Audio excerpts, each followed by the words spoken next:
Hey guys, and welcome to or back to the Pause in Pursuit podcast with your host, Summer Clark. I have another guest episode for you guys today. Not gonna lie, had a bit of technical difficulties with it. I don't know why, but the last 35 minutes did not capture video. Hence why the last 35 minutes is just audio. But most of it I did get on video. Don't know what was happening, just having a bad technology day. Again, soz, what can I do? But you've got the actual episode, the audio is the important bit, and you did get to see mine and Laura's beautiful faces for a little while, so you know what, it's fine. But yeah, today I have Laura Bussing on the podcast. We are going to be talking about anxious agility dogs, ring stress, and how to get the best out of your anxious agility dog. So obviously this is a topic that's very close to my heart because obviously Arrow's journey, won't bore you with that, you all know how it was. So yeah, I found this really insightful and very relatable as well. So I hope you guys enjoy it. I've had a lot of people say that they also struggle with these kind of issues. So I'm sure you guys are going to get a lot from today. Before we jump into the episode, quick weekly update. I went to Worcester on Sunday. No, I didn't. I went to Worcester on Saturday. I wasn't going to go to Worcester show on Saturday because I'd just done a lot of agility lately, and obviously I've got a lot coming up this weekend with Nottingham and more GB training and stuff. But Wednesday training last week was cancelled, so I was like, you know what? Let's go to Worcester. Let's just do 2 runs, okay? Let's do agility to practice, normal agility run, and then let's do KC stakes. Because obviously KC stakes was something I wanted to get ticked off, but I also have, I think, 3 more KC stakes before KCI to get that done. So I wasn't too panicky. But I was like, you know what, may as well do it. And then at least if I don't qualify, I know I've done all the ones I've entered. I probably wouldn't have done it if it wasn't for Wednesday training being cancelled.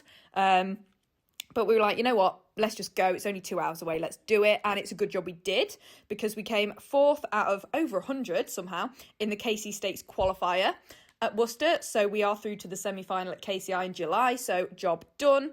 Despite overestimating my running speed quite greatly on this course and Arrow beating me out of the second tunnel. So if you watch the video, you will understand what I mean. I did manage to save it, even though I wasted at least 2 to 3 seconds doing it. It was quite a faff, but I did it. And we secured the clear that we needed to get in the top 5. I knew all we had to do was get in the top 5. So I knew even a scrappy clear would probably do it. I also knew that he'd pull off that second tunnel that he beat me out of to follow me if I layered the weaves. There was an option to send into the first tunnel, cut across, layer the weaves and send him into the second one. But I knew, because he's so clingy and he hates layering, that he'd follow me past that second tunnel and probably try and re-enter the weaves or just run straight to me. I've learnt that lesson from, multiple times, but especially at Iconics last weekend when I tried to do lots of layering and it just went completely to pot. So I was like, you know what? I'm fast enough to, even if I don't make it, I think I could save it. In the back of my mind, I was like, maybe I will fully just make it. I didn't. I was close, but I did not make it. But you know what? It was fine. I turned around, spun him back round me and carried on. I was on the back foot for the last 5 obstacles, but Arrow apparently read the numbers and knew what to do, which was, really proud of him.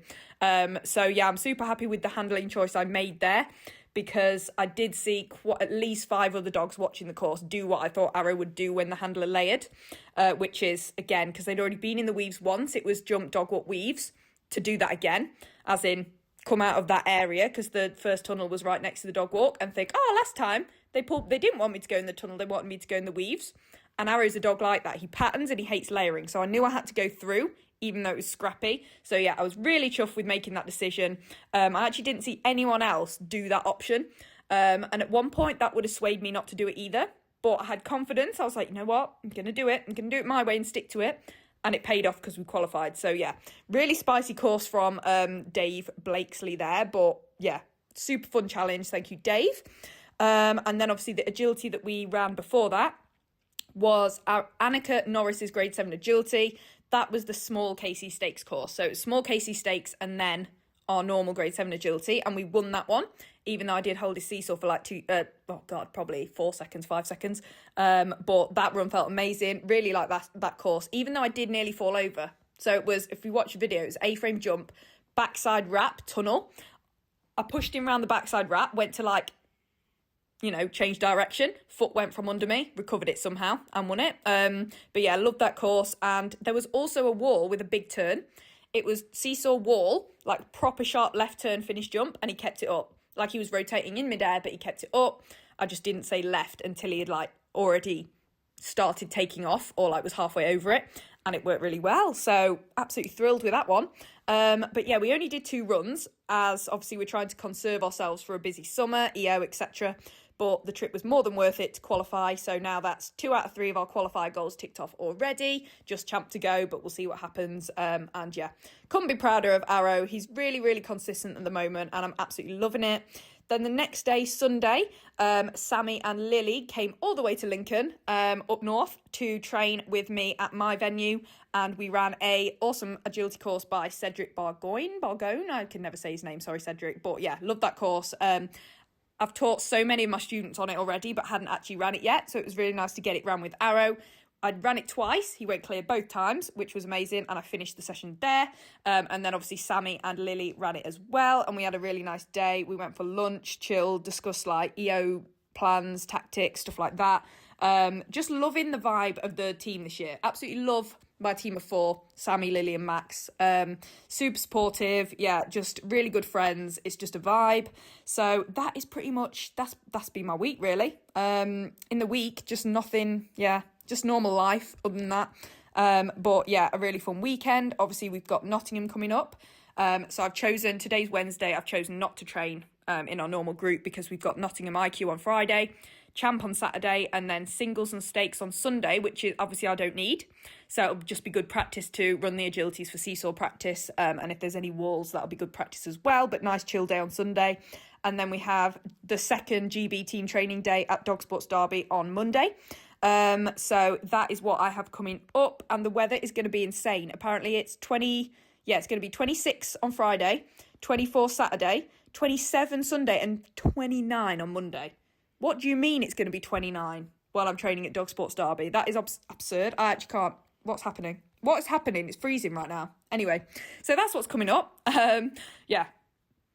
But I think that's everything. I think that's everything I have to update you guys on. So without more rambling, I will let you get straight into the conversation with Laura. The first thing that I ask all of my guests before we get into the questions is to just briefly introduce yourself.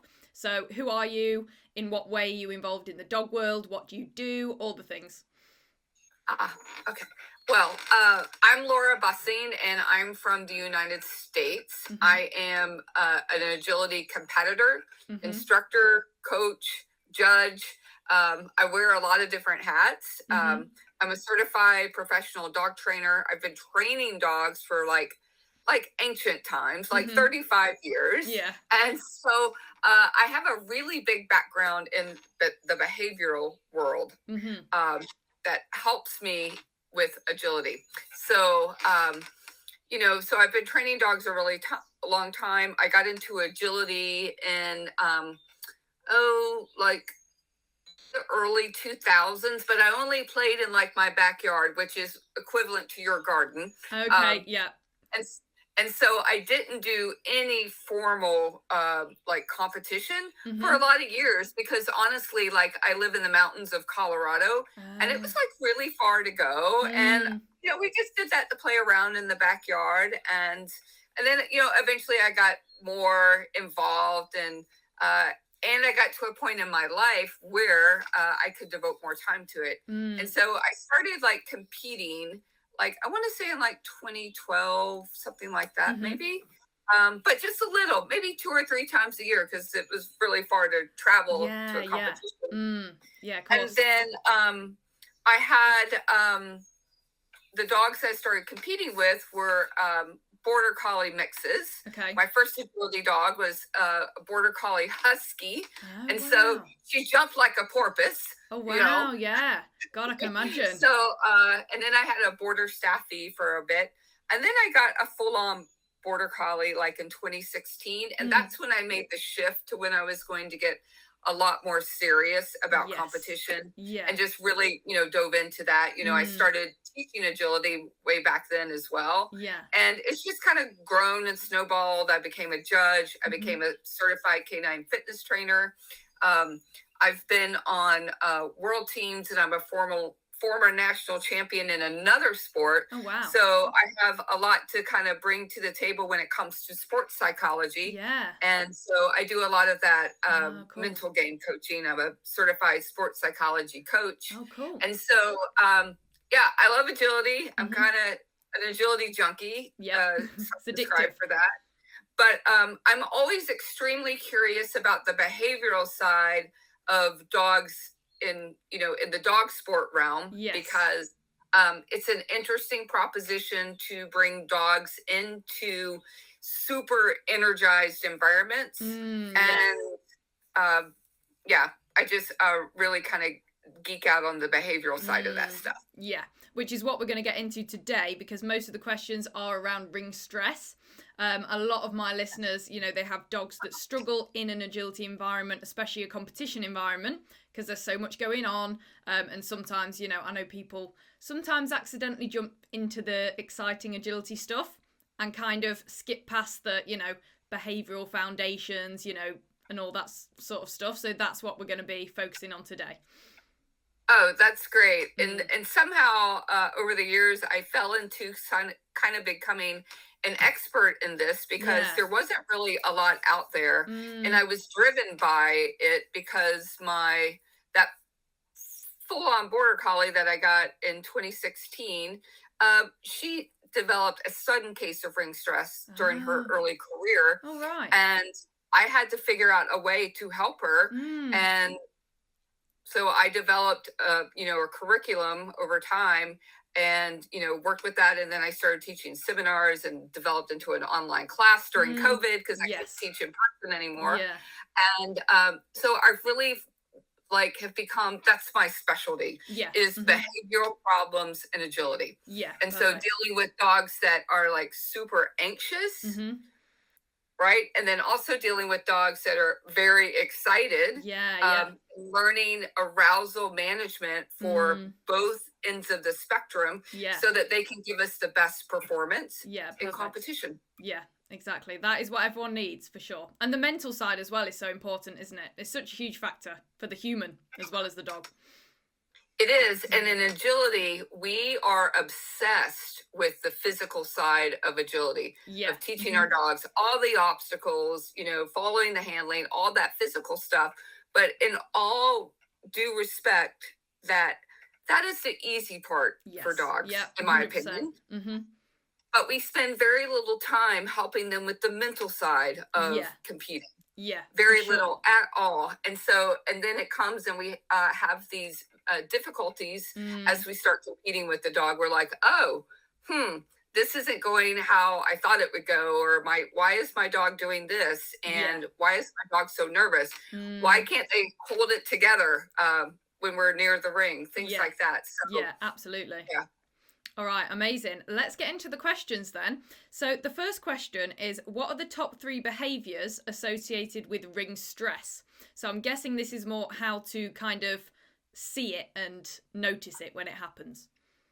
Yes. So those would be observable, displacement behaviors. Yes, that's it.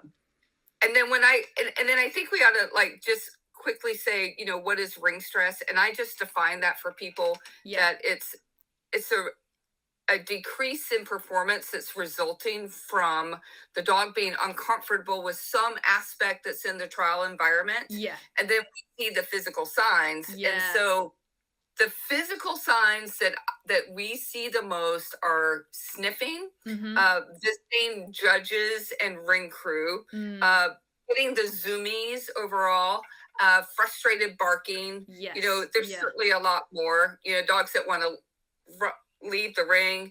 In herding dogs, we can see outruns. Where the collies and some of the other herding dogs, mainly collies, that want to go and do an outrun. As soon as there's a mistake or their handler pulls them back, whoop, the dog's on an outrun of the agility field, which is different than other dogs that are doing the zoomies. It's truly a displacement behavior into their genetic makeup of herding. Oop, outrun. We go and try to control the environment. So I see those are kind of a lot of the common ones. But I see that a lot.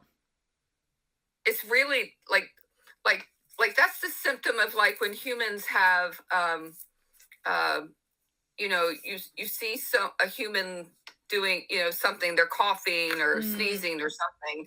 That's a physical sign of some illness that's going on. Yeah. And it's the same thing with our dogs. There's Yeah. some underlying illness, if you will, that is causing these displacement behaviors. Yeah, definitely. And I think it's important to know that the top ones of those, of what cause it, is reactivity to dogs, people, or sound / motion. I'll lump those in a category. Yeah. Those are the 3 big ones. And then there's frustration with reinforcement. There's no reinforcement in the ring. Yeah. And then there's a lot that goes on with us as a handler. 100%. We're a very emotional being.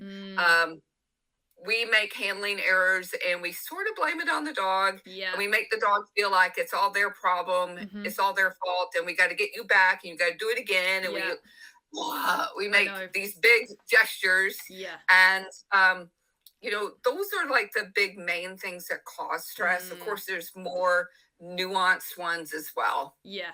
Yeah, because our dogs know, don't they? They feel it from us. They know what we're feeling, even if we try and mask it. They're just so in tune to us every time. No, it's the pheromones that we put out. They sense them so easily. And they're all about body language. Yeah. That's how they navigate the human world, is about body language and predicting what's going to happen. Yeah, definitely. And we wear our emotions on our sleeves, and and a lot of times, in all honesty, it's because we're disappointed in ourselves. Yeah. Yeah. Right? If something goes wrong and we send the dog to the wrong officer, or we're very late with our handling. Yeah, for sure. We're like, oh, and we want to try to get it right. And then the dogs start losing confidence. Yeah. Yeah. In what they're doing, and they start questioning everything. And that, unfortunately snowballs. Yeah. And adds into, okay, now we've done a few trials. Now we see a displacement behavior. Oh, I went to fix my dog and it went and sniffed around the ring. Yeah. No, 100%. Why is my dog doing that all of a sudden? Yeah. Well, it's slowly added up to that over time as you were competing. And the dog's like, this is easier for me to go do. Yeah. I would rather go sniff than be told that I'm screwing up. Yeah. No, absolutely. That makes sense. So the second question then is, what are your top tips for keeping your anxious or aroused dog calm and focused ringside? So not even in the ring, just next to it, just mulling around the ring during the day. Right. So I think of 2 different types of dogs for this. I think of the dog that's like anxious and kind of worried about things. And then I think of the overexcited, overachiever dogs that are like, let me in there, I'm ready to go, I want to go. Why isn't it my turn? Why isn't it my turn? And then the other dog that's worried about it being its turn. And so I don't think you just do a couple of things and you fix this ringside.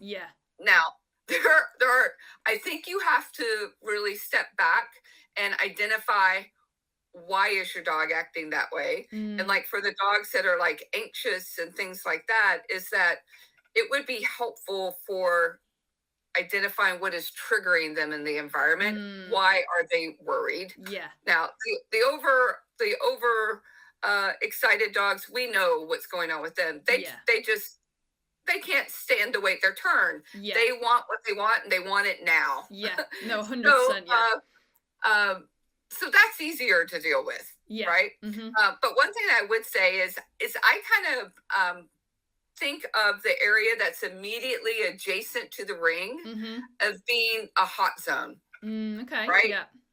It's where all the energy is. It's where all the activity is. And it's where there's a lot of emotions going on that tend to just bombard the dog's senses. It's like a sensory overload for a lot of dogs. And my main advice is to stay the heck out of it until you need to absolutely be there. And then sense. When you absolutely need to be there, you need to have some things that you have trained, that you have put in, that you have installed in the dog, some behaviors of how to help them cope in that area.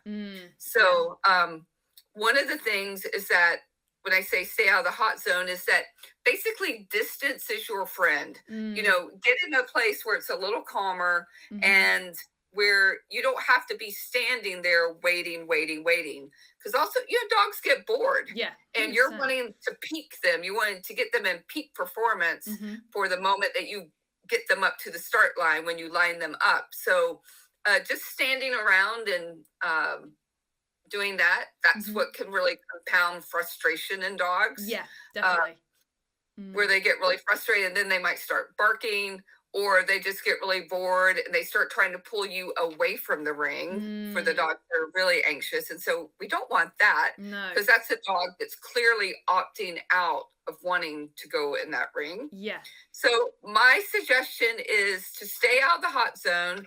And what I do with my dogs is, and I compete with one that, I would call her where she would be anxious, worried. And the other two are just overexcited. And they would get very frustrated being so close to the ring for a long period of time. Yeah. So I hang back. And when the dog that's in the ring in front of me, and I'm going to go next, I am doing a pattern game with my dog to install some neurobiology going on in their brains, right? So what I'm trying to produce are brain waves that are very low and they're very smooth. And and in the dog, what that looks like is engaged and focused. Yes. Yeah. So the pattern games that we do are like in our country, they originally came from this program called Controlled Unleashed. Okay. I don't know if you've heard of that. No, I haven't. But the pattern games are basically like an up and down game or ping pong or Super Bowls. And the ones that I find to work the best, what I do with my dogs is I face the ring. I'm about let's say 15 feet. Oh, I need to speak in meters. Maybe 5 meters. Okay, yeah, that makes sense. 5 meters away from the gate itself. Yeah. And I'm facing the ring. My dog is facing me. And I like my dogs in a down. And it's like I get us in a bubble. It's just me and my dog. Yeah. And it's like our last little team meeting. And I'm doing the up and down game. So I do that by, I place a treat on the ground. Their little heads go down to get it. And then their heads come back up because they want another one. Yes, and so I just repeat this process so that I'm literally getting their heads to do this type of behavior of going up and down in a very rhythmic motion. Okay. And so what it does is it helps drown out the environment. Focus. And it's like an antidote for over-arousal issues, whether there's anxiety or it's overexcitement and frustration or worries.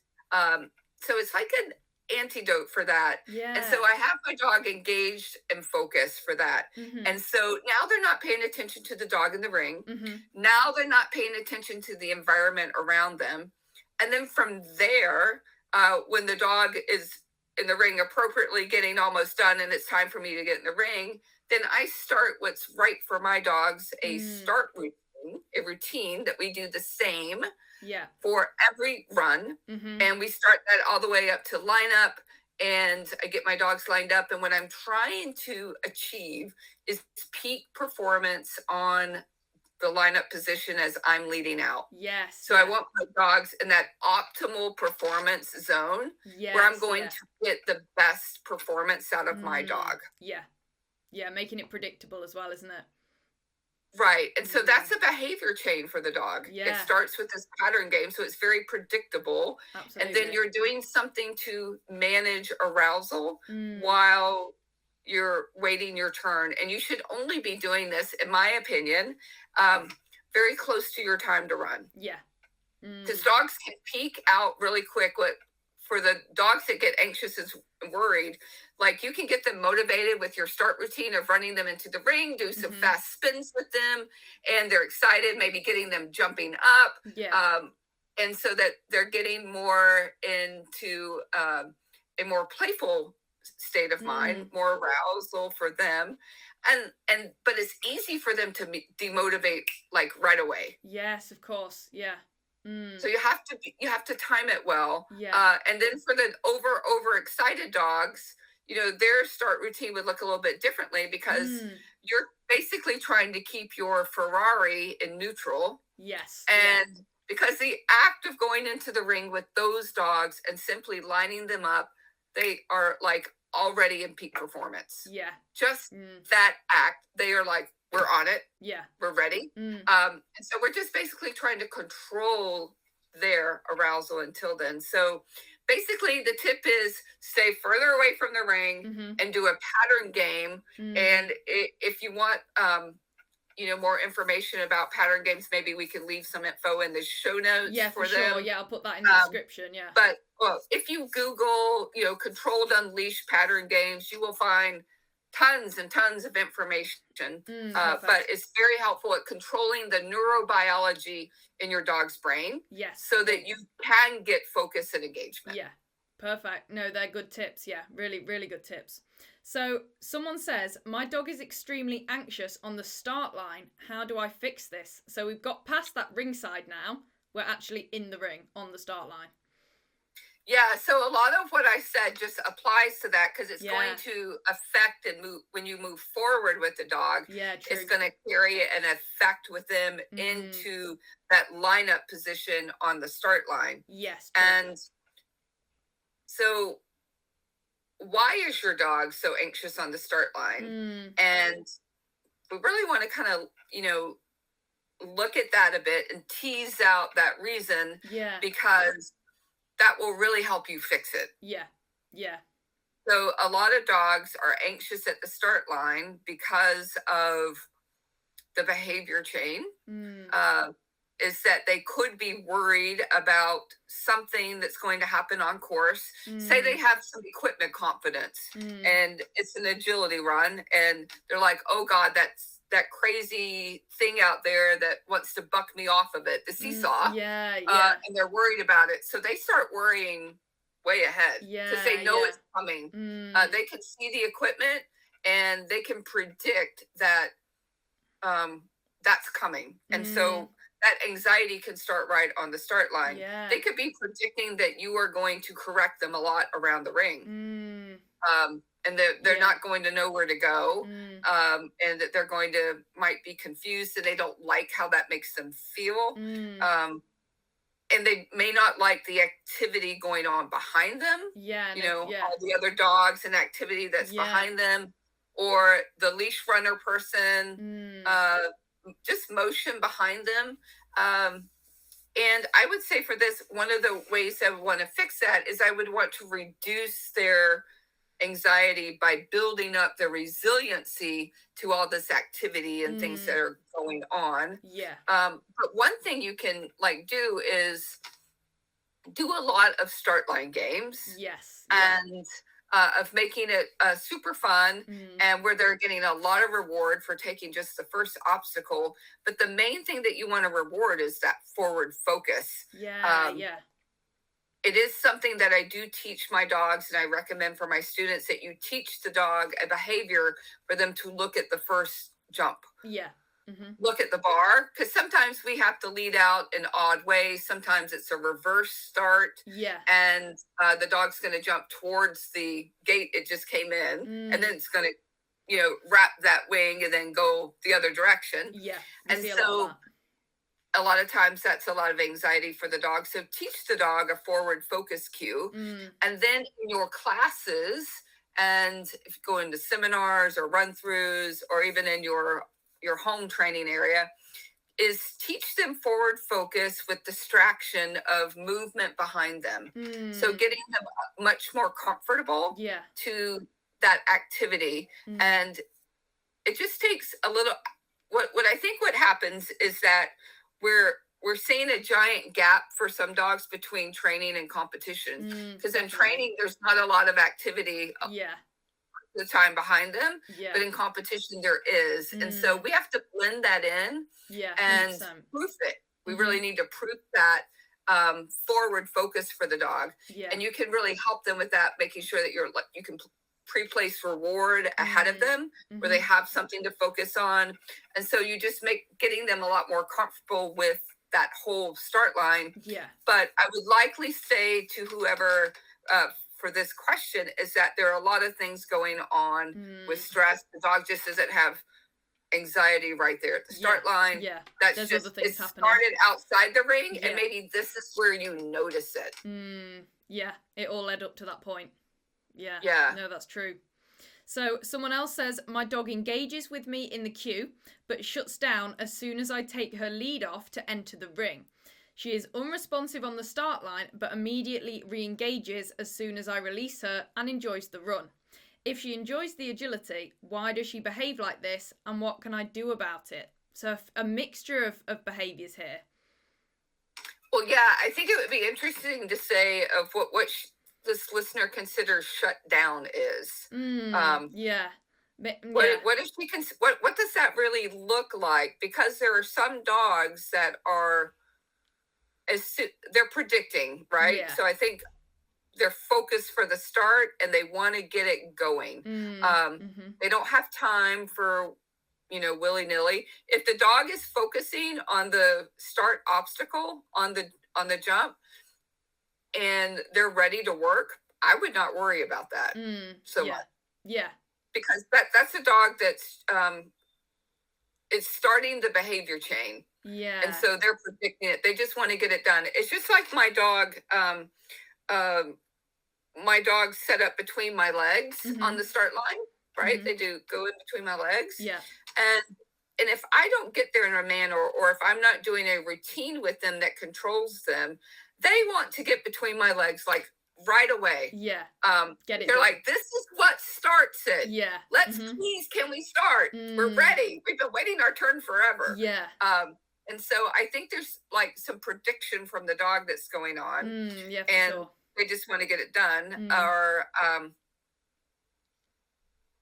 and when she says that the dog obviously enjoys the run, are they running their fastest, or are they just are they just going through the motions? So I would maybe want to expand on what my dog obviously enjoys the course, what that really looks like. Yeah, and how they know that, I suppose. How do you know that they're really enjoying the course? Yeah. But I would say that if your dog went to the start line and stopped engaging with you, did they engage with something else, another person? Did they sniff the ground, things like that? Yeah. And I would say if they're not doing that and they just want to get started, I think that is fine. Yeah. Maybe establish more engagement outside the ring with you. Yeah. Doing engagement games outside. Yeah. And for these dogs that really want to get the show going, it's really hard for them to all of a sudden do something different with you. Yeah, because they're only wanting to do the agility, aren't they? Yes, they're like, they want the course. Yeah. They want you to give the course to them. And since dogs have 10 times the reaction times that we do, a lot of times I think they're just saying, come on, get with it. Let's go. Yeah. They're like, why are the humans so slow? Jeez, I just want to go. Yeah. No, that makes sense. Yeah. So I think you could read a lot into this or read very little into it. Yeah. Like I said, if the dog's, quote unquote, enjoying the agility and performing well, it's probably not that much of an issue, Right. Cool. Yeah. So someone says, my dog starts displacement sniffing in the ring when he makes a mistake on course. How do I fix this? So this sounds like a dog that doesn't like being corrected and making mistakes. Yeah. Yeah. So here's my take. It's not the dog's mistake. It is your mistake. Yes, it is the handler's mistake. Good point. Yeah. And if you have a dog that immediately does the number one displacement behavior that there is for agility, and that's sniffing, is that you need to stop fixing your dog. Okay. Yeah. Because you're making it worse. And your dog has now shown you that they cannot deal with it. Okay. Yeah. And so in my mind, it's so a couple things. Like, I only want to fix, like, for one of my dogs, she she never knows if I make a mistake. Okay. Yeah. She never knows. I just keep running, and I send her to some obstacle, whatever, Okay. Yeah. because it's important for me that she remains confident and happy, and that she's running fast. Yeah. Yeah. When she is running fast, she's happy. Those two things go along. Not just my dog, any dog. Happy and fast go together. Yeah. A dog that is not running fast is not happy. Yeah. In my opinion. Yeah, I agree with They that. do not have the joy that Yeah. they need to have for the game. So Definitely. first I would say, definitely stop fixing the dog and never let them know that a mistake is made. Yeah. And because your dog is sniffing, that's a huge displacement behavior. Yeah. And then it tells me we have a lot of work to do to repair that relationship, Yeah. because your teamwork has really suffered. Yes. And yeah. No, I'd agree with that. you've lost the dog has lost some trust in you, and that's how it deals with it. It just says, fine, I'll go sniff. Yeah. That's easy. yeah. I can do that. Yeah. That's much more easier for me instead of dealing with what you're trying to do. And so not every dog out there, in my opinion, has the best temperament or the training to stand behind them to do fixing in the ring, to fix mistakes. Yeah. And so one thing that I like to do is that for my dogs that I do fix mistakes with, is that there's a procedure. And I train it, and it's a part of my training where so I teach my dogs a behavior of if we're going to fix something, I try to keep it in flow, and I just ask my dog to circle behind me. Yeah. So it's called circle. I send them behind me, which allows me to move forward and start being able to show them a line. Yeah. And then, so that's a part of the procedure. So I keep the dog flowing. We had an off course, and I just called the dog, here, circle, circle. And now I get them back on, and we go. Yeah. Reset. And I can only really do that one time. Okay. Yeah. Because it does blow the dog's brain. Yeah. Yeah. You don't want to do too much. There has been, that's a little change of flow, but I train that, and I do it in training all the time. So the dog is used to it. Yeah. And then, so I can use it in competition, but I want to be judicious with it. Yeah. And I can tell you, for most every dog, after you fix one thing, it's really not worth it to try to fix something else. Yeah. If something else Yeah. goes wrong. Because Often. their brains are exploding. Yeah. They exactly. cannot handle it. They're like barely on the edge with the one thing that you did fix. Yeah, and the more things that go wrong often, the more things go wrong. If that makes sense, it just keeps spiraling because the head just goes.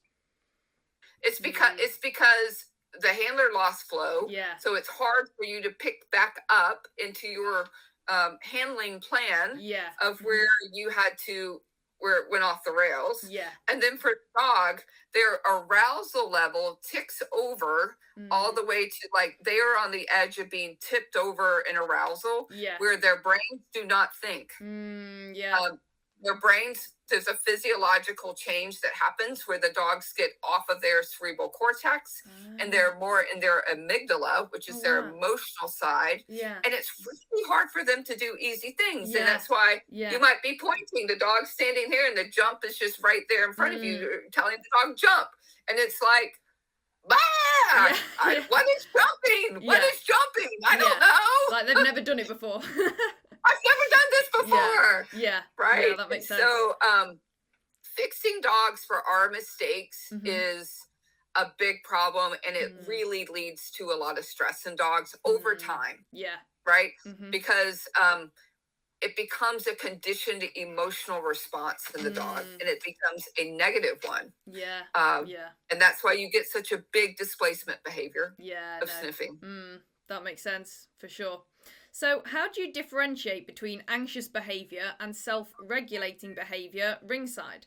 My dog sniffs a lot while we're in the queue, but shows no signs of stress or displacement behaviour once we're in the ring. I understand that sniffing can be a form of self-regulation or a displacement behaviour. Should I stop him from sniffing in the queue and ask him to focus on me the whole time? So my first question to this question would be, what is self-regulation versus displacement? Yeah. So a displacement behavior is what we see. Okay.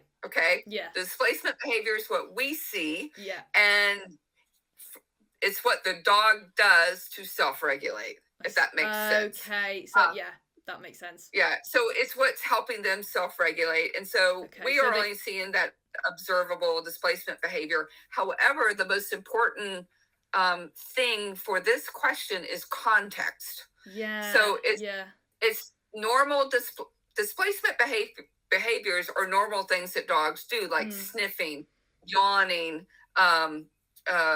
doing different things with their bodies, so on and so forth, that they normally do. Yeah. But when they do it out of context or in a place where they really shouldn't, like in the middle of an agility run, a dog shouldn't go sniffing. No, absolutely not. Right? Or a dog shouldn't just stop and start scratching its ears. And so I would say for this question that this isn't out of context. That sniffing before they go into the ring because they're bored, I think is an okay thing as long as that dog can get in peak performance for the time for you when it's time for you to run into the ring. Yeah. And that you do whatever that dog needs to get them into that optimal performance zone with that. But I will say that I'm quite happy with a couple of my dogs. If they wanted to sniff and I had to be in that hot zone a little bit longer than I wanted to. And I'm thinking about like when I go to tryouts, there's a way that we have to queue up for one of our EO tryouts that there's not a lot of room, but I encourage sniffing for my dogs. Okay. Yeah, interesting. Yeah, and I'll even kind of be doing a little bit of a treat scatter. And then one of my dogs, because he's found a few treats, he'll just keep looking. And I'm like, oh, thank God, so that he's not getting tipped over in arousal. Because when the dog is sniffing in a good context, they are using their olfactory system, and it's basically chilling the dog out. So it's doing its job, isn't it? Dogs. Yeah. Yes, it's doing its job. It's regulating the dog. Yeah. It's keeping them in a good mindset. And then it's incumbent upon us to get them up into that optimal zone. Yeah. When we're like ready to move forward and get into the ring. And so I would say for that type of dog that you want to be able to call them off of it. Yeah. Tell them leave it, or all done, or ask them for a nose touch and have something kind of be the start of your routine. Yeah. To go into the ring. Some behavior that's going to cue them that the behavior chain of, oh, now your run is going to start. We're going to make our way into the ring. Yeah. That cues them, it's time to start. Yeah. So I think the sniffing in this context is fine because this person says that their dog runs well. Yeah. Right? So as long as they can snap out of it, no problem. Yeah. So I think in a way, in some areas, I think it's a godsend. Yeah. It's one of my over-aroused, crazy, overexcited dogs that I work hard on managing their arousal. If they sniff instead, perfect. And I will say that I have a lot of my dogs in my arousal management class for the overexcited ones that they're on a snuffle mat or a licky mat of course, before they go into the ring. So we actually provide them with something to sniff on. Encourage it. It's a really good strategy for the overexcited crowd. Yeah, no, that makes sense. Yeah. Yeah, so there you go. Sniffing's not a bad thing as long as it's not in the ring. Exactly. Yeah, cool. So how do you raise a puppy then to be confident around agility? This is quite broad. I'm assuming there's a lot of things you can do. Oh, yes, indeed. So exposure. And not necessarily like around agility. It's really easy for puppies to see agility and lose their mind and go, oh my God, this looks so fun. Oh, there's dogs running, they're barking. This looks exciting. And they get excited. and you can create a little monster if you aren't careful. Absolutely. So gentle exposures is the thing, and that would be, so a gentle exposure to an environment involves distance away from it and short periods of exposing them to that environment. Okay. So it's a duration and a distance thing. So whenever you're going to maybe increase the dog's distance to getting closer to the agility thing, your duration time needs to drastically decrease. Okay. And so it's sort of a systematic way of exposing them. But I started exposing my dogs to agility and to environments, straight away when I get them, because I want my dogs to build resiliency to environments. And so I start that at an early age, but also by the same token is that I want to keep them under threshold. Okay. Right? So I never want to hit that tripwire where they can no longer deal with it. So I keep them under threshold and just short periods of time. But one thing that I'm extremely careful of, and if I give anyone advice who's raising a puppy, it would be this, and that is to never let your puppy get big feelings about anything. Okay, yeah. Because when they get real big feelings, they're imprinting something that's going to stick with them potentially for a lifetime. Yeah, because it's that crucial age, isn't it?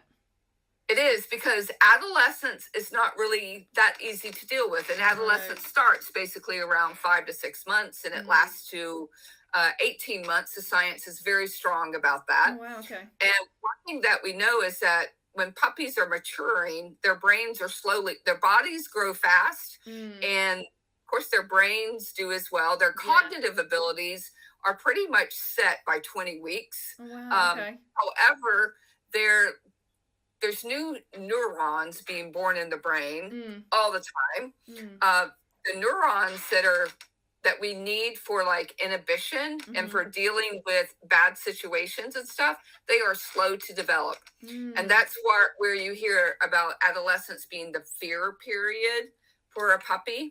It's where they have very strong reactions to certain things that might scare them.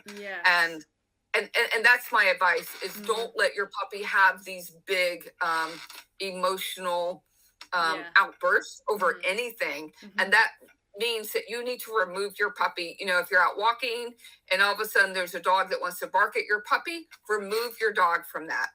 Remove the puppy from that, because you don't want them to start becoming afraid of dogs or becoming reactive to dogs and thinking that, all dogs are going to bark at you, at me and lunge at me. And so I really don't want to like them. And maybe I should, bark back and lunge at them. Yeah, of course. Okay. Yeah, so that makes don't sense. let young puppies all the way up through adolescence be protective of their confidence. Yeah, because it's so important. They need that confidence for the rest of their life. Yeah, for sure. So someone says, again about a puppy, my puppy is very nervous around people and other dogs. How do I help him? So it's quite possible that this puppy might be an example of what we just spoke about. Yeah. Got some big feelings. Yeah. And now they have imprinted that, and we're seeing that. And so one thing is that I would say about people and other dogs is don't force it. Okay. Because true socialization for dogs is that they are comfortable in the presence of other people and other dogs, and that they're okay in their presence, that they don't have to. Every human does not need to meet your puppy. Every dog should not meet your puppy. Yeah, that's true. Yeah. Right? And so many people force it, or so many people see you with the puppy. See the puppy. Let me pet your puppy. And they think they think more is better, don't they, all the time? I think a lot of people. Yes, they do, for sure. They want to tell you, your puppy needs to meet everybody and blah, blah, blah. Yeah. But the puppy needs to meet the person on their terms. So people need to remain more neutral. And it's hard for people to remain neutral around a cute puppy. Because they just lose their brains over the cute fluffy puppy. Yeah. And they scare them Mm. sometimes. I mean, some puppies are bold and they're fine Yeah, they and deal stuff with like it. that. And then by the same token, you can get a puppy that becomes obsessed with meeting every dog, obsessed with meeting every person they see, and that's going to hurt you in dog sports. Yeah. Yeah. Because you're going to have a dog that wants to engage with everything it sees in the environment but you.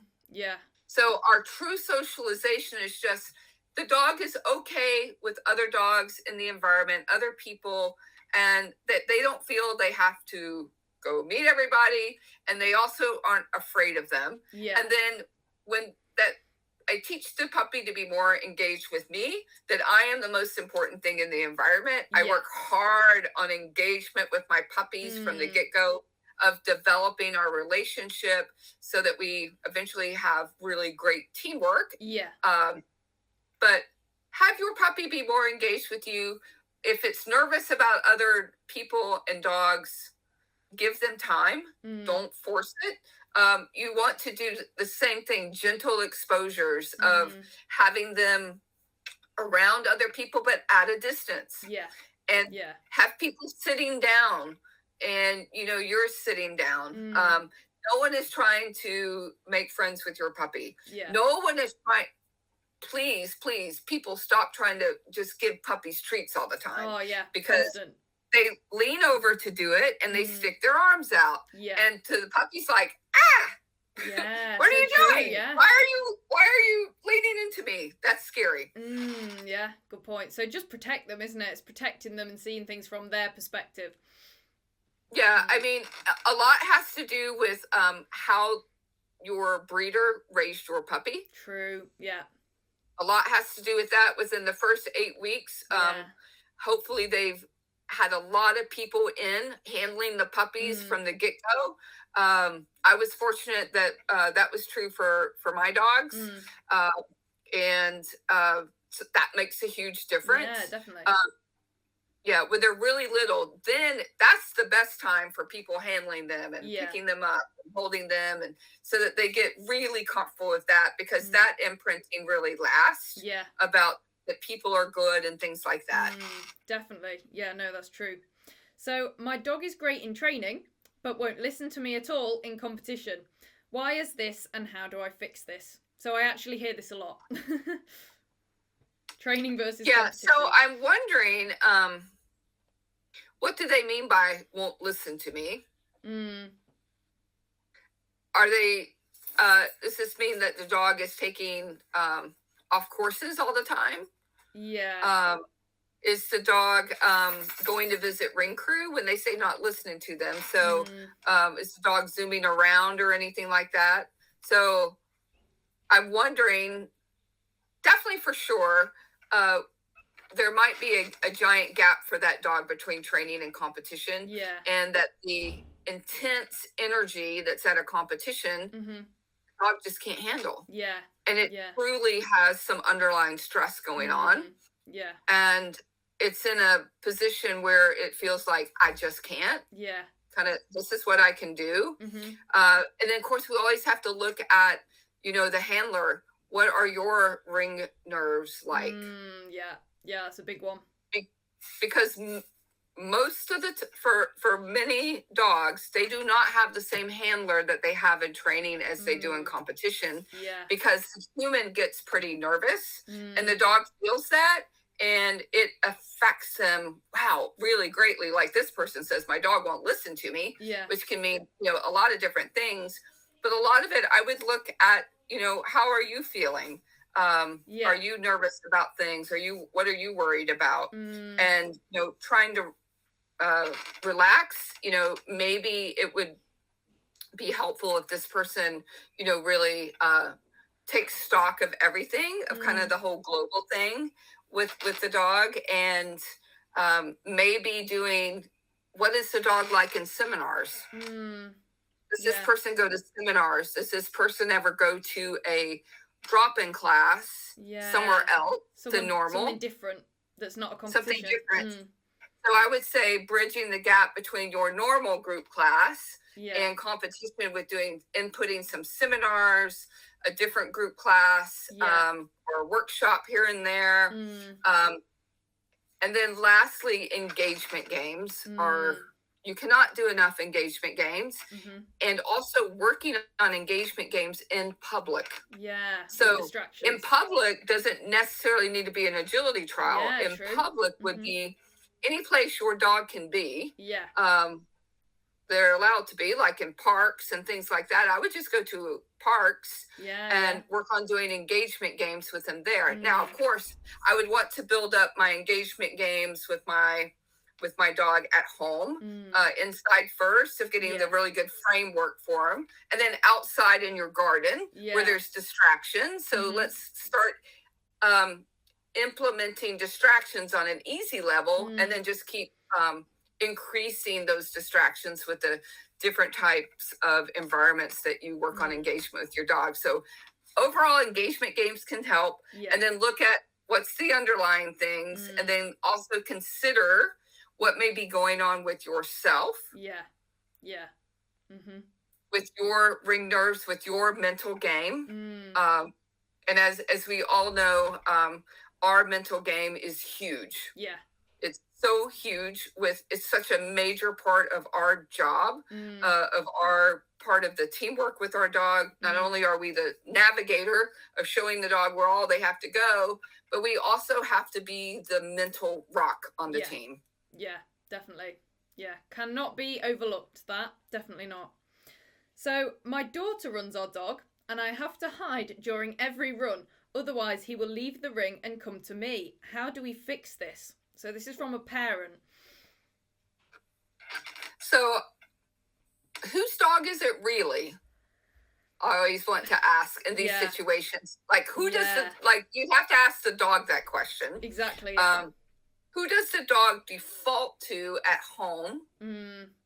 More so. Who is the dog's main caretaker? Who is the dog mainly around? Like, if this is a school age child that's running a dog, that's off in school all day, and the mom or dad are at home, and they a lot of times become the primary caregiver and the primary source of social interaction. And so we're talking about relationship. Running a dog in agility, it's about that teamwork, that relationship. And I would say likely that the daughter needs to increase that relationship with the dog. Because the dog doesn't feel confident running with her. Like maybe the dog does in class. Like maybe the dog does in class, but because of the overreaching excitement from the environment, the dog's like, I need my security blanket, which is mom or dad. Not the handler. Yeah, that makes sense. So relationship building. Engage. So the daughter could work on doing a ton of engagement games with the dog, increasing the activity where just she and the dog do things, and parents are not around. And I get this. Not all dogs will run for other people. It's about a relationship. Now, there are some dogs that you have a toy and you play with them and reward them. They're like, I will do agility. It's like a Dr. Seuss thing. I can do agility with you. I can do agility with whoever, wherever. I don't care. Just let me do agility. Somebody show me the course. Depends on the dog. Those dogs will run with nearly anyone that can competently handle them.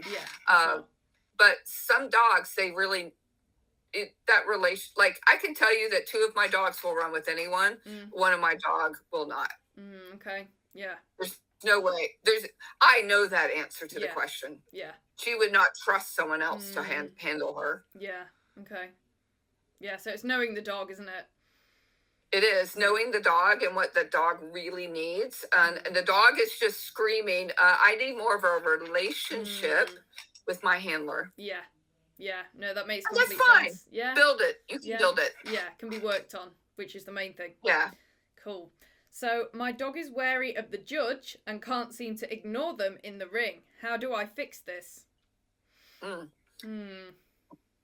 Likely, the dog is wary of certain people, maybe in everyday life. Yeah.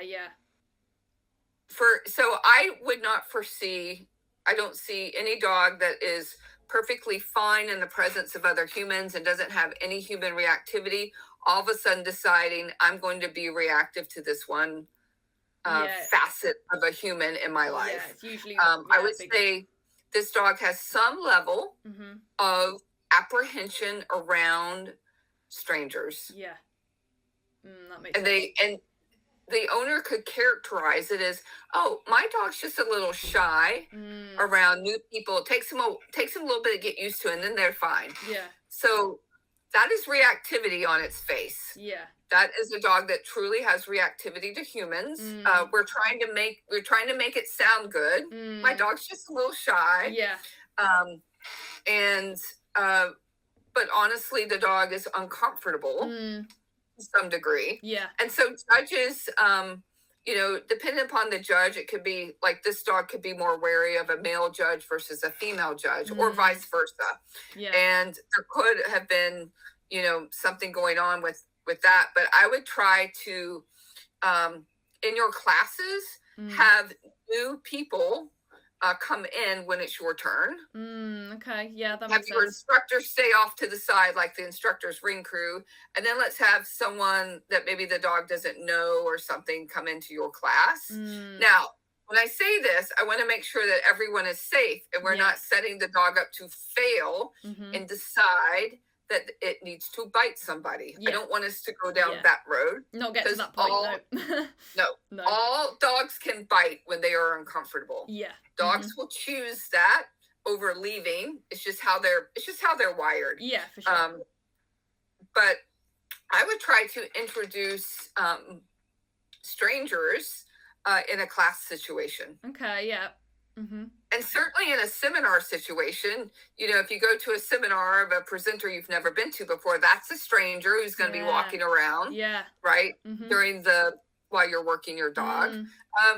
I would just build that up. And of course, I would add more engagement games with you. So I would build up more handler focus so that the dog is finding trust and comfort in your relationship while you're running the course. So I would up my teamwork with my dog, up engagement games with this dog. I think I've said engagement games a lot. Yeah, I mean, they're important. They are so important. Engagement and relationship got to be the most important. Yes, agility requires such a high level of trust from the dog to run with us. Because they don't read those numbers. No, exactly. And we're putting them in environments that are super energized and where dogs naturally would never choose to be, honestly. Yeah. Dogs don't choose chaos. No, it's not. They would choose this. Dogs are wired to stay safe and survive. Yeah. But agility competitions are chaos. Absolutely. Honestly. It's an unnatural environment, isn't it? Yeah. Yeah. And so their struggles will pop out, but I would imagine this dog is a little concerned about people in everyday life. Yeah. And I would want to build resilience to that. So I would start exposing them to being more comfortable around people. Yeah. So a lot of the work is done outside of agility, isn't it? To transfer into agility. Agility. Unfortunately, I wish there was just one little magic thing we could do for fixing agility. Stress, but it's really a global approach. It's really about building resiliency with tough environments. Yeah, absolutely. And that the dog relying on you, that you're going to keep them safe. Yeah. And that they feel that they just level up their whole overall confidence. Yeah. Where they're just more confident in these situations. Yeah. No, that makes sense. So this person says, my dog is obsessed with getting in the car and pulls me all the way back to it after a run. Why is this and how do I fix it? Now, do you think this is a safety thing? Have you? Okay. Yeah. It's common. It's common. Okay. So in the UK, a lot of people are working out of their vehicles. Yep. Yep. And we have that here too in the United States, even for indoor trials. Definitely for outdoor trials, a lot of people choose to work out of their vehicles. Yeah. And what happens is, first is hope for most dogs, the vehicle where they're crated in is a safe place. It's like their den. Yeah. And it's a place where they feel they can self-regulate and Mm. where they can relax Yeah, of and course. decompress. Some dogs are very hip to that. So first, I like that dogs are trained that they love their crates in their car. Okay. Because the opposite of that, we have many dogs who can't be crated in cars. All right. Because they hate it. The training did not go so well for that for those dogs, or they have car riding anxiety. Just right, the motion of being in a car, they have a hard time. Yeah. But I would say for this dog is potentially that the car, you might have accidentally put it into a behavior chain that is part of the end routine for your run. And if you are rewarding your dogs with a lot of rewards back there in the crate, like if you have a chew for them or you give them a lot of great treats back there, they have predicted that's where a lot of the reward happens. And so they formed a very positive, conditioned emotional response to being in their crate, their vehicle. Yeah. So look at, did you accidentally put this in a behavior chain? And that's okay. Yeah. It's okay if the dog wants to go back there. But what I want to make sure is, too, is are they wanting to go back? Like, how did the run go? I want to ask. Yeah, true. Did the run go well? And then before the run, how was your dog outside of the ring? Yeah. Does your dog, like when you go to get them out of the car, are they apprehensive about the environment? Like, do they go on high alert when they get out of the car? Are they looking around, being hyper vigilant? I would want to take a look at that with your dog, I would suggest. Yeah. So that we could see, is the dog more reactive to the environment, more sensitive to it than what you might have realized? Yeah, there might be more going on than just the car thing. Yes. Yeah. Yes. Yeah. Okay. But the dog definitely feels this is a safe place. I want to be there. And if you put it in a behavior chain, that is what it is. And certainly break it up by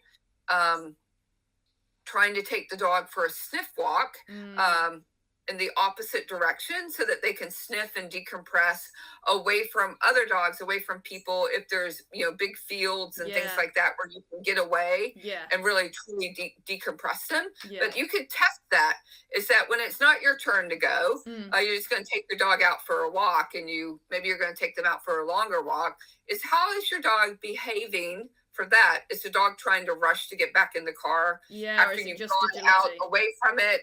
And dogs know, like, when you're circling back, and there could have been, something going on with that. But I would try to, in your classes, have new people come in when it's your turn. Okay, yeah, that have makes your sense. instructor stay off to the side, like the instructor's ring crew, and then let's have someone that maybe the dog doesn't know or something come into your class. Now, when I say this, I want to make sure that everyone is safe and we're not setting the dog up to fail and decide that it needs to bite somebody. I don't want us to go down that road. Not get to that point, no. All dogs can bite when they are uncomfortable. Yeah. Dogs will choose that over leaving. It's just how they're wired. Yeah, for sure. But I would try to introduce strangers in a class situation. Okay, yeah. And certainly in a seminar situation, if you go to a seminar of a presenter you've never been to before, that's a stranger who's going to be walking around, right, while you're working your dog. I would just build that up. And of course, I would add more engagement games with you. So I would build up more handler focus so that the dog is finding trust and comfort in your relationship while you're running the course. So I would up my teamwork with my dog, up engagement games with this dog. I think I've said engagement games a lot. Yeah, I mean, they're important. They're so important. Engagement and relationship got to be the most important. Yes, agility requires such a high level of trust from the dog to run with us. because they don't read those numbers. No, and exactly. We're putting them in environments that are super energized and where dogs naturally would never choose to be. Yeah. Honestly. Yeah. Dogs don't choose chaos. No, it's not. They would choose this. Dogs are wired to stay safe and survive. Yeah. But agility competitions are chaos. Absolutely. It's an unnatural environment, isn't it? Yeah. Yeah. And so their struggles will pop out, but I would imagine this dog is a little concerned about people in everyday life. Yeah. And I would want to build resilience to that. So I would start exposing them to being more comfortable around people. Yeah. So a lot of the work is done outside of agility, isn't it? To transfer into agility. Unfortunately, I wish there was just one little magic thing we could do for fixing agility. Stress, but it's really a global approach. It's really about building resiliency with tough environments. Yeah, absolutely. And that the dog relying on you, that you're going to keep them safe. Yeah. And that they feel that they just level up their whole overall confidence. Yeah. Where they're just more confident in these situations. Yeah. No, that makes sense. So this person says, my dog is obsessed with getting in the car and pulls me all the way back to it after a run. Why is this and how do I fix it? Now, do you think this is a safety thing? Have you? Okay. Yeah. It's common. It's common. Okay. So in the UK, a lot of people are working out of their vehicles. Yep. Mm-hmm. Yep. And we have that here too in the United States, even for indoor trials. Definitely for outdoor trials, a lot of people choose to work out of their vehicles. Yeah. Mm-hmm. And what happens is, first is for most dogs, the vehicle where they're crated in is a safe place. It's like their den. Yeah. And it's a place where they feel they can self-regulate and where they can relax and decompress. Some dogs are very hip to that. So first, I like that dogs are trained that they love their crates in a car. Okay, because the opposite of that, we have many dogs who can't be crated in cars. Oh, right. Because they hate it. The training did not go so well for that for those dogs, or they have car riding anxiety. Just right, the motion of being in a car, they have a hard time. Yeah. But I would say for this dog is potentially that the car, you might have accidentally put it into a behavior chain that is part of the end routine for your run. And if you are rewarding your dogs with a lot of rewards back there in the crate, like if you have a chew for them or you give them a lot of great treats back there, they have predicted that's where a lot of the reward happens. And so they formed a very positive, conditioning emotional response to being in their crate, their vehicle. Yeah. So look at, did you accidentally put this in a behavior chain? And that's okay. Yeah. It's okay if the dog wants to go back there. But what I want to make sure is, too, is are they wanting to go back? Like, how did the run go? I want to ask. Yeah, true. Did the run go well? And then before the run, how was your dog outside of the ring? Yeah. Does your dog, like when you go to get them out of the car, are they apprehensive about the environment? Like, do they go on high alert when they get out of the car? Are they looking around, being hyper vigilant? I would want to take a look at that with your dog, I would suggest. Yeah. So that we could see, is the dog more reactive to the environment or sensitive to it than what you might have realized? Yeah, there might be more going on than just the car thing. Yes. Yeah. Yes. Yeah. Okay. But the dog definitely feels this is a safe place. I want to be there. And if you put it in a behavior chain, that is what it is. And certainly break it up by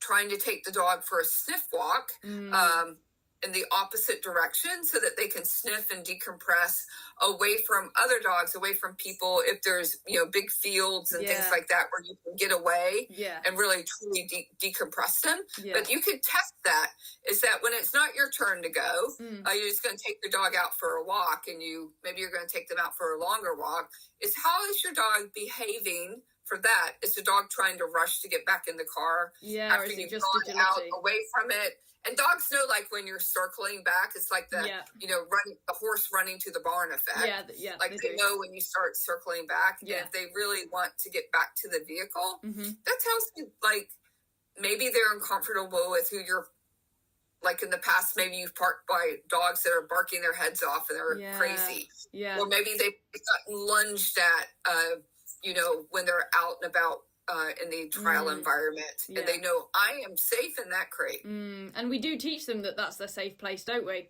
In puppyhood, we usually. Do. So it makes sense in that sense. Yeah. And I can tell you, so one of my dogs, I travel a lot, and she does not care for, she does not like, I'll say it, she is reactive to the big, giant tractor trailers, semi-truck things. Mm-hmm. She, as soon as I take her out for a little walk, she immediately wants back in her crate. Oh, right. Okay. That's her safe spot. Yeah. She deals with hearing the trucks and those being around our vehicle in her crate. It's like her little force field. Okay. So she's inside her little force field. Yeah, that makes sense. So that's where her safe place is. And so dogs will seek out places that give them emotional and perceived physical separation from what might cause them discomfort. Yeah, no, that makes sense. So what is the most common behavioural issue that you see around agility, and how would you resolve this? Reactivity, dog reactivity, or aggression. Some people characterize reactivity in a wrong way, where their dogs truly are aggressive. Oh, right. Okay. Yeah. We just like in the dog sports world and with dealing with dogs and stuff, we want to say my dog's reactive because it sounds better than my dog is aggressive. Yeah. Bit softer, isn't it? Yeah. And so, but that's the main thing that I see behavioral problems is reactivity to dogs. Okay. And then occasionally, the reactivity to humans. Yeah. Okay. But, and so these are dogs that are being overfaced. They are basically being flooded. Yeah. I don't know if you're in the term flooding. That's a dog behavior term. And instead of having a gentle exposure, we just flood the dogs with all the triggers. They're surrounded by them. Soon. They're all close, and the dog is like in freak out mode. It can't cope at all. And so this is what I see a lot with reactivity. You see handlers that are trying their best most of the time to manage it. Yeah. And some dogs are reactive and you never know it because their people manage it well. I'm very observant when I'm in trials because I'm, like I say, I'm a geek with behavior. I like observing behavior that I see in these environments. So that I can help my students and pass along knowledge with that and experience. But I can see in some dogs their uncomfortableness, where they're really eyeballing other dogs and they're doing like things with their body language that only like someone who has a lot of experience with dog body language and behavioral work of reading a dog. I see a lot of that, and of course we'll see overt reactions to it, especially if the dog is in the ring and it comes charging towards the front of the ring, barking at the dogs that are out of it.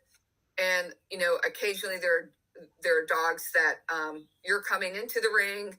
This is a big problem, and I see this as a judge. Like, I want people that when your run is over, you have trained them to go to their leash, so their leash goes on.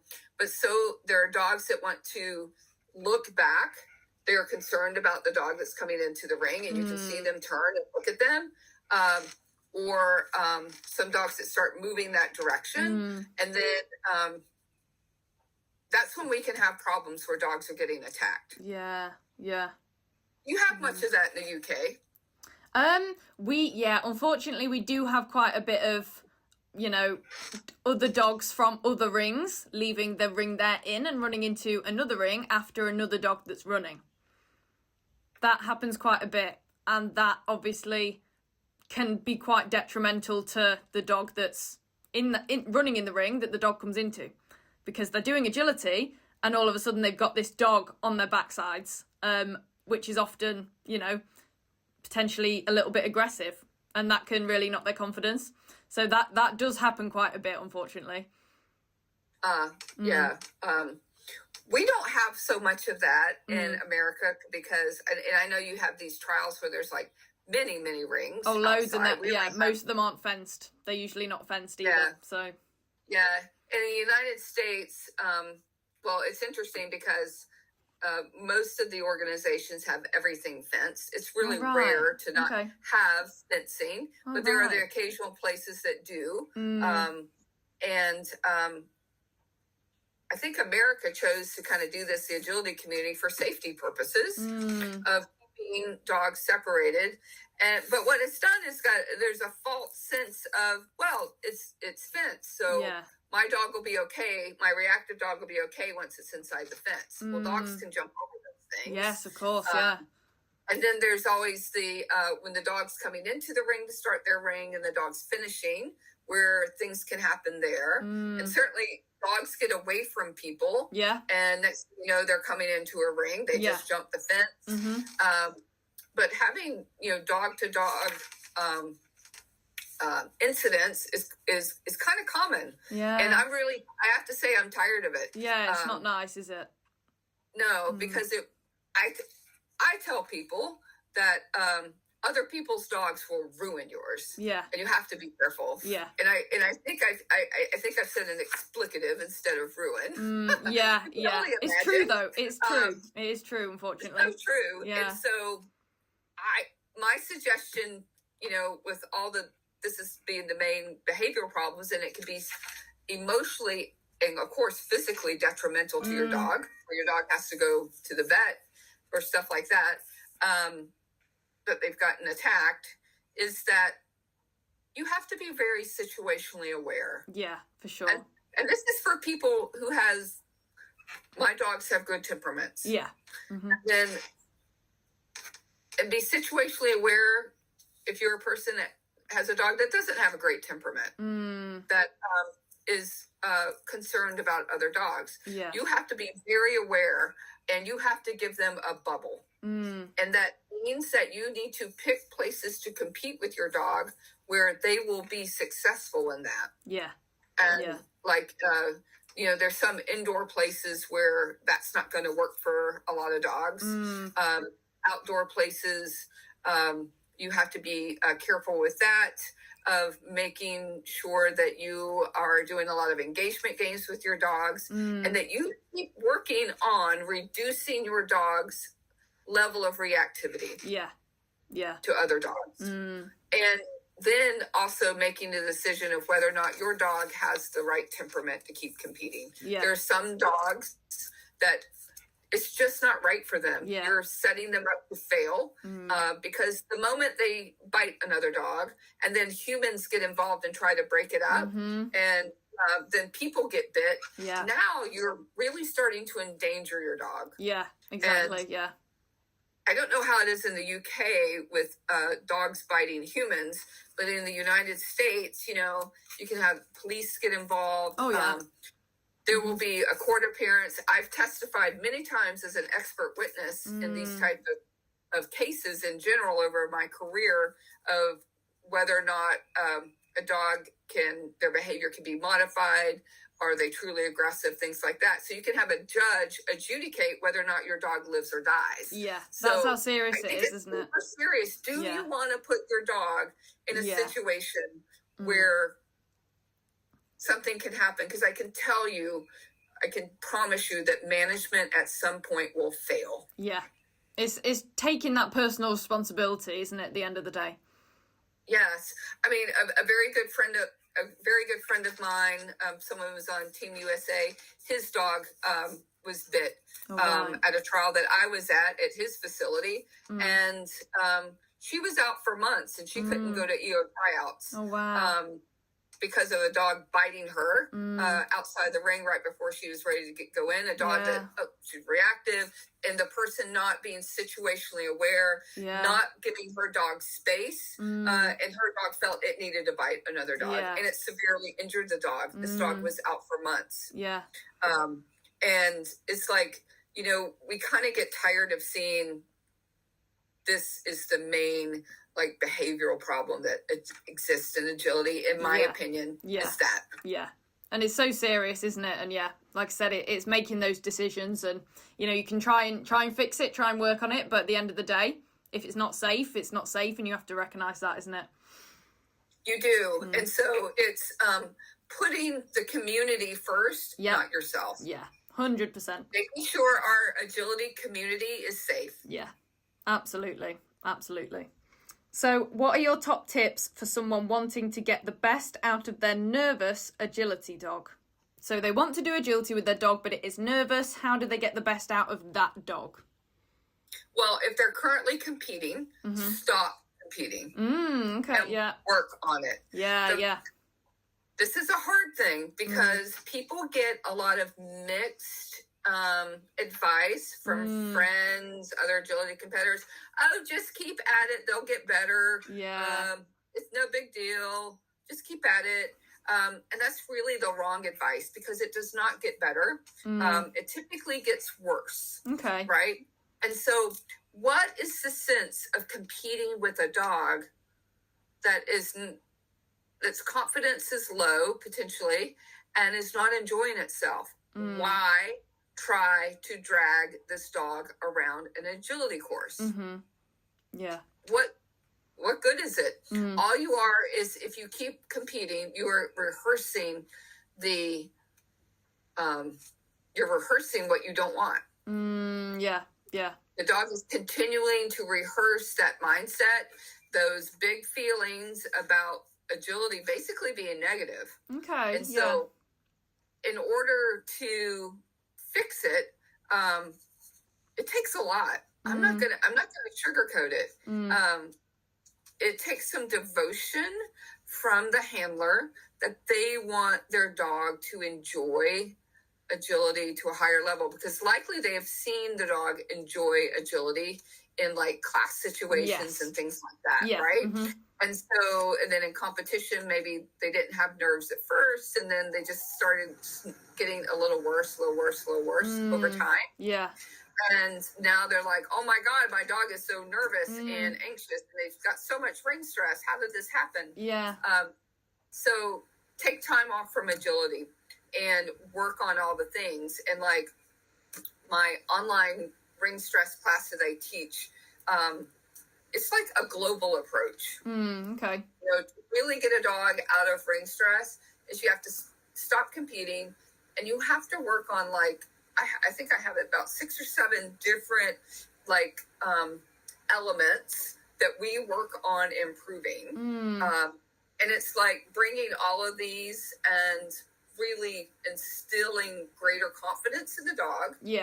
And improving the relationship with the handler, because I can tell you dogs that are really nervous, their relationship with their handler has suffered.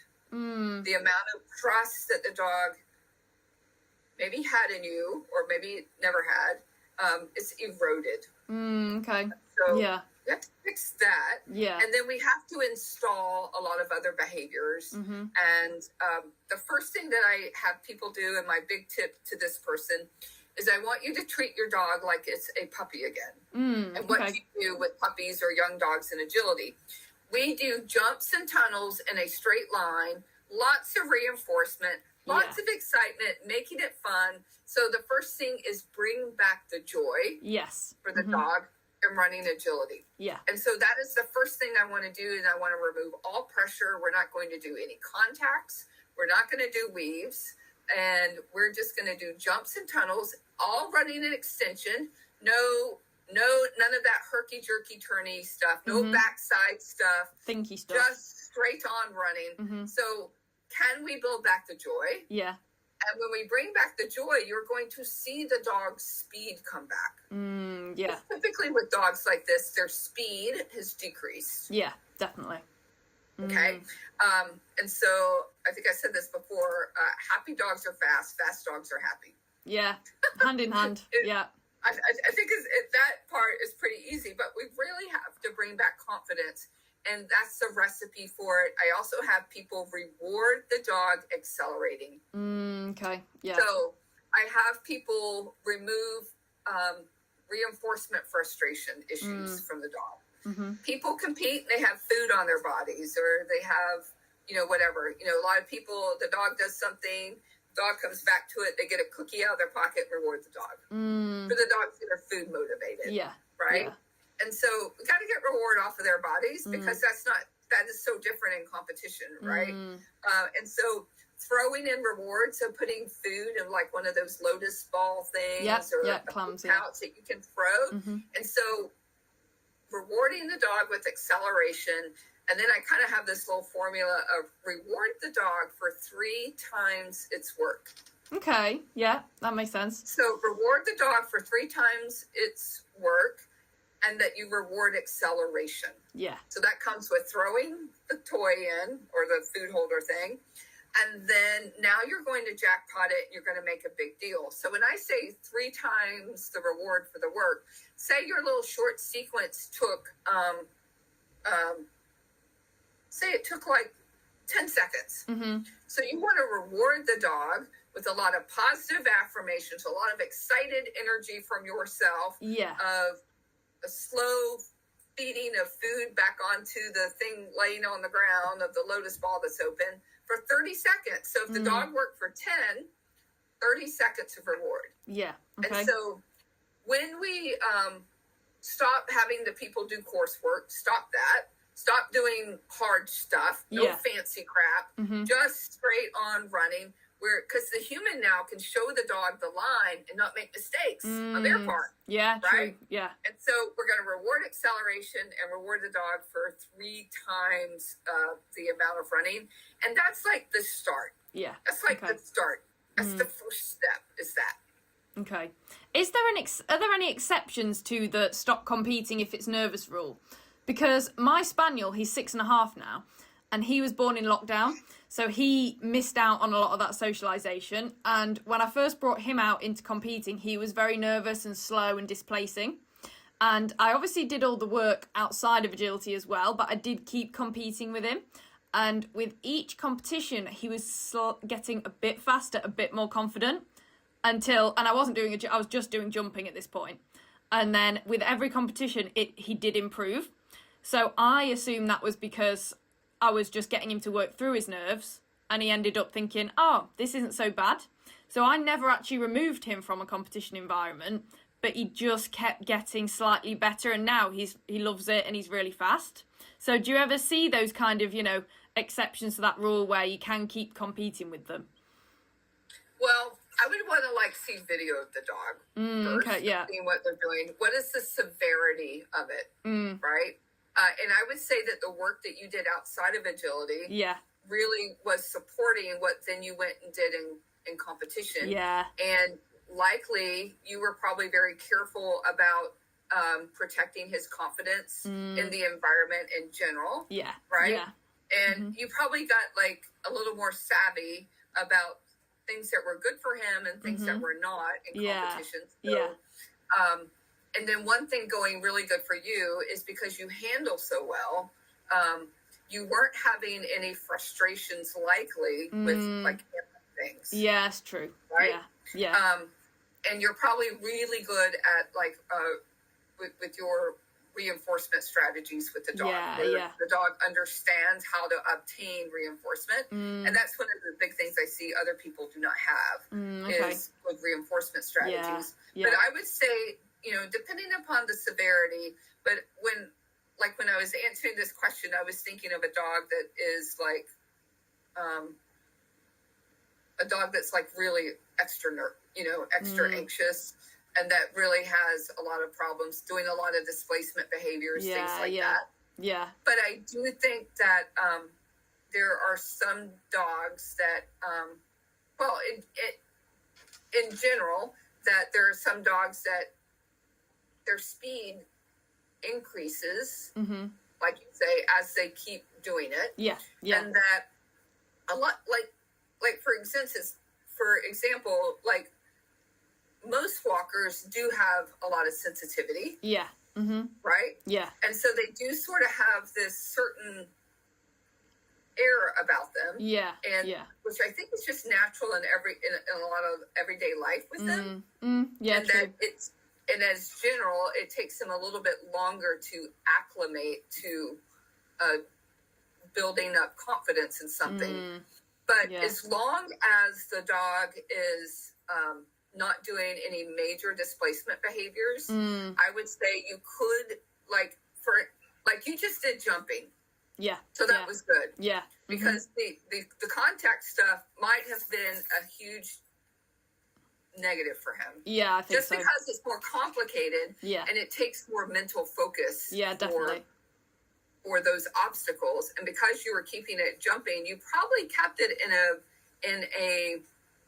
a level for him where, with all the other work that you were doing outside of agility, where it's like, to me, it's like you were kind of proofing it a little bit whenever you went to competitions. Yeah. And you probably weren't competing you weren't doing that many classes either, which is so helpful. Yeah, because he would do the course, but he would like trot round. And now he's like insanely quick. So he would go through the motions, but he would go through the motions slowly and with his nose to the floor, if that makes sense. Like there wasn't, he was doing it, he just didn't like doing it. And yeah, you're right, my handling was fine, I was experienced, reinforcement was fine, and I was doing a lot of work outside of it. So I think if I was only competing, wouldn't have worked. Like that strategy alone wouldn't have worked. Just competing and hoping it gets better wouldn't have worked. Right. Yeah, so you were kind of doing both things at once, but but that is quite common, isn't it, with some of the walkers in some breeds where definitely. They start off slow, and they just really need their handlers to pour themselves into the dog, or really help motivating them, and and I've seen that like with a team here in the United States who made one of the either a recent world team. And I remember when she first started debuting, that dog, is that it was slow. But she was doing everything right. She had reinforcement in the ring. She had drag toys. They were doing, not for competition runs, just training in the ring. And she was working it hard, building up the motivation and the confidence for her dog. Yeah. And so she focused on that at the beginning. And then her dog just, because I wouldn't like say that necessarily the dog was like super nervous or anxious. I was thinking more about it was just part of the process of introducing competing to the dog. Yeah, that makes sense. Yeah, so don't give up as well. Don't give up is the another moral of the story, isn't it? Because it's work throughable with a nervous dog, for sure. Most things are work throughable for dogs that have any apprehension or dogs that definitely have serious stress. It just takes time. Yeah. And it's on its own schedule, and not to think that you can do this fast. Yeah. And bang, bang, when can I compete again? When can I compete again? It's like, the dog will tell you, and I will help you. I will help the dog tell you. Yeah, for sure. I will help give you advice of when it would be good for you to start back and how you start back. Yeah, that's absolutely. Important. Yeah. You don't just go back and start doing full courses. No. You start slow, training in the ring, doing... 3 or 4 obstacles, and slowly introducing it back to the dog. Yeah, definitely. So, on the other hand then, the last question is, how do you know when to accept that your dog's personality just isn't suited to agility? And does this happen much?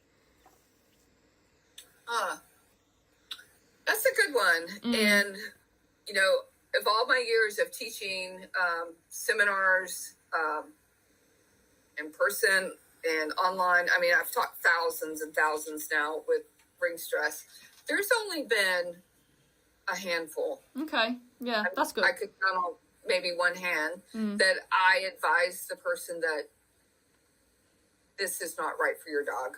Okay. Play agility at home. Yeah.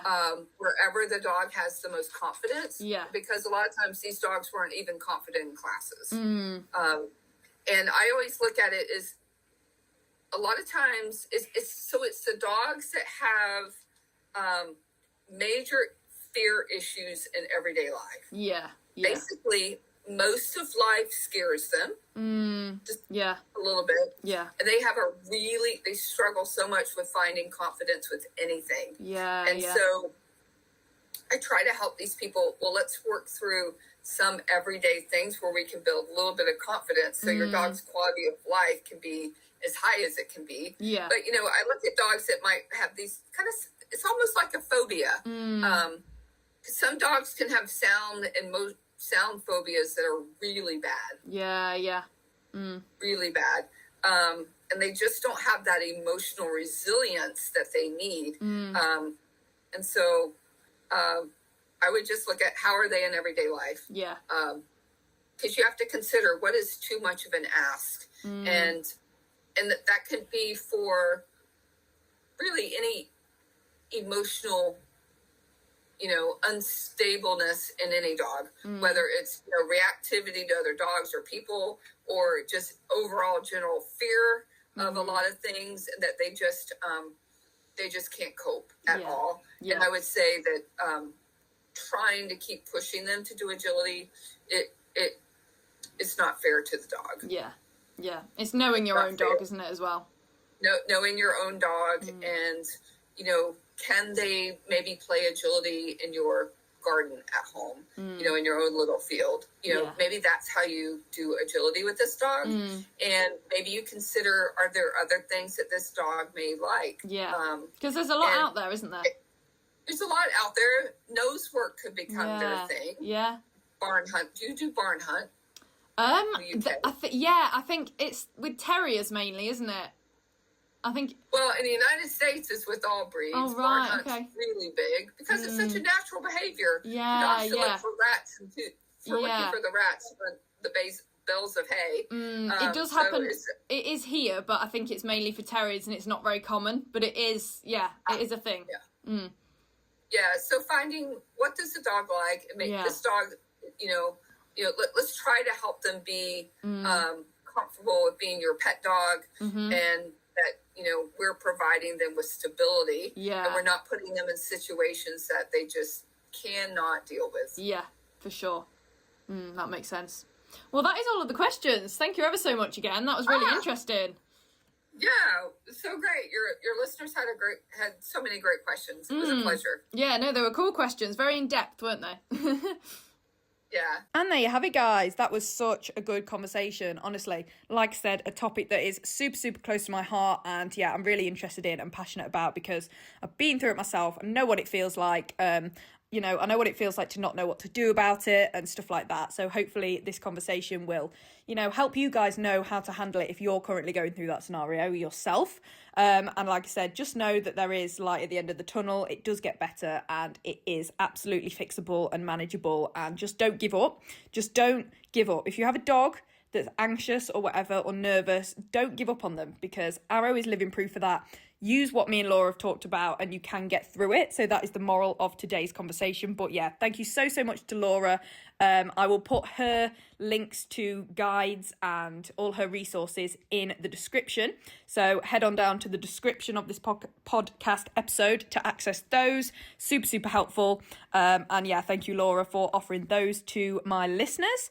But without further ado, that is everything. So if you enjoyed today's episode, please do leave the podcast a 5-star rating and review on Spotify and Apple Podcasts or wherever you stream your podcasts. That would mean the absolute world to me. Also, make sure you're following the podcast on your preferred podcast streaming platform so that you don't miss any future episodes. Got way more cool ideas for guest episodes and solo episodes as well coming up over the next few months. So make sure you're following it so you don't miss out. Also, make sure to keep sending me your podcast topic requests and recommendations. Pretty much every single request I get, I will turn into an episode because I'm so, so nice to you guys. Aren't I? Just the best. You can send me those over on social media. You can DM me at Pause in Pursuit. I'm on pretty much every social media platform, either Pause in Pursuit or Summer Clark, but most of you probably follow me already. Also, make sure you're following those social accounts, because that is where you can keep up with what me and Arrow are doing.